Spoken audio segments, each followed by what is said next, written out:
Hello, everybody. This is Angel Rebo, the CEO Confident, and we are here today with Neville Joffe. Hi, Neville. How are you? Hello, Angel. Wonderful. Thank you. Good to see you. Good to see you. So for everybody that maybe doesn't remember, Neville Joffe has been for the last almost 30 years, teaching financial literacy and financial principles so that the companies become aware of the financial implications of their business decisions.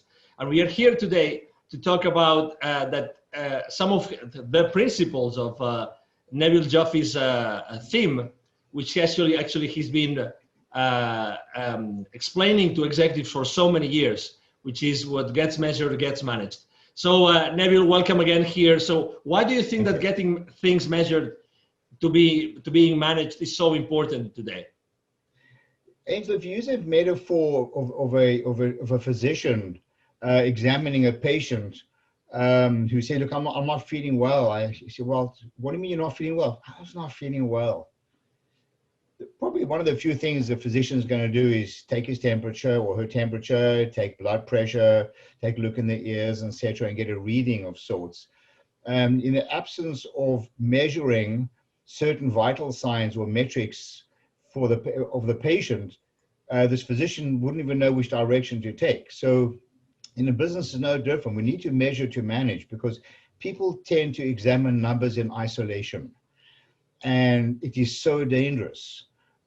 People look at revenues going up. Yeah, like, so what? What about your costs and so on? So having the right kinds of measurements, and I say the right kind of measurements, not a lot of measurements, I mean the right kinds of measurements, is so important for business health and to influence operational behavior by people who drive the profits in the business. You touched upon a very important point, which is revenues are up and so what? But right now, the same way we can say, okay, revenues are down. So what? Does that mean that the profitability of the company has been compromised? No, far from it. Sometimes to the contrary. Many years ago, I bought an equity position in a vertical manufacturing company that's fully integrated. That is, for those who are not familiar with the term, and we employed about 400 unionized employees. So it was a very nice sized business. The problem was that a lot of the employees were engaged in manufacturing product that was high on the revenue line on the P&L, but was sucking up resources in the company. And it wasn't the kinds of products that were the core skill of this organization. Long story short, we did some process mapping, and we went back and did some testing of utilization resources, and we cut out this particular line of business, which reduced our revenues by almost a third. But associated with that, we got rid of a lot of the associated costs. Well, guess what? Started making money. So sometimes it's important to evaluate the cost of driving certain revenues. Everyone should be aware of this, and be cognizant of the relationship between cost and sales. And everybody in the organization should know how to measure this. Does that mean that, for instance, today, I would say most of the companies in the world are really with the revenues down compared to last year? Does that mean that if they actually took the necessary measures, they could actually still have profits and free cash flow? Yes, and I don't want this to sound like a glib statement, because this is not necessarily true for all companies. Under the circumstances in which we find ourselves now, with COVID, there are a lot of challenges with a lot of companies. But I believe there are opportunities in certain companies that have been carrying a lot of fat, if you will, a lot of unnecessary expenses. And now's the time for people to start evaluating very carefully what their core skills are, their operating costs. A lot of people, we tend not to press the reset button and go back and evaluate interesting versus useful. A lot of stuff we do is very interesting and not necessarily useful. A lot of the numbers we generate are interesting, not necessarily useful. That's why we get into the topic of what gets measured gets managed. And sometimes we have to go back and take some very hard decisions and cut a lot of the fat. So this is a really good time to start really measuring very carefully the financial implications of certain operational behaviors and the financial implications of certain types of costs that, and I call this a deprivation test. Just cut out a certain process and see what happens. Quite often you'll find absolutely nothing. Absolutely. And what gets measured gets managed is actually part of your latest book, which is right now. I'm really happy I have one of them here with me. It's called, the Baker's Dozen's Rules of Highly Successful Business Operators. If you can see it, we're talking about chapter 2 today, so it couldn't be more timely, right? Because you talk about 12 different principles you have been teaching to more than 20,000 business operators and C-level executives for the last 25, 30 years. Is that correct? Yeah, it is.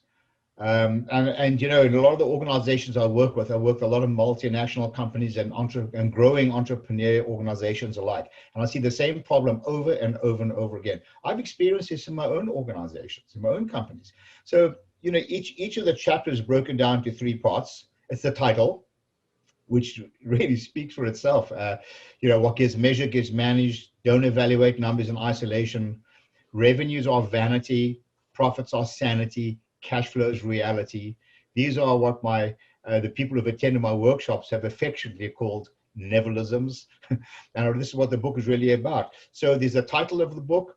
There's a very quick read of a story to create context. And at the end of each chapter, as you will see here, there are a lot of questions. And questions which these are really loaded questions. For example, do you have an incentive or compensation plan that everyone clearly understands? Never assume that people clearly understand the numbers. Are there elements of the plan controllable by all those people in the organization? People are measuring to manage, but it's very frustrating when a person's incentive plan is based on certain numbers that are used to measure performance, but they have no control over the numbers. Do you have financial transparency? Does your accounting department clearly communicate the financial results to your employees and how they may improve the numbers without fancy financial jargon? I can tell you, Angel, that I've been teaching this, as you said, for decades, and I've tested literally thousands of people, and I find the consistent results across the board, from grassroots, blue-collar workers to corporate executives, non-financial executives, that is. And I found that consistently people are less than 40% financially literate. Can you imagine expecting people to make financial decisions based on numbers when they don't understand the financial implications? One of the themes or the framework of what I'm trying to communicate to corporate executives is that shareholders invest in a business for one reason and one reason only: to drive sustainable profits and cash flow, right?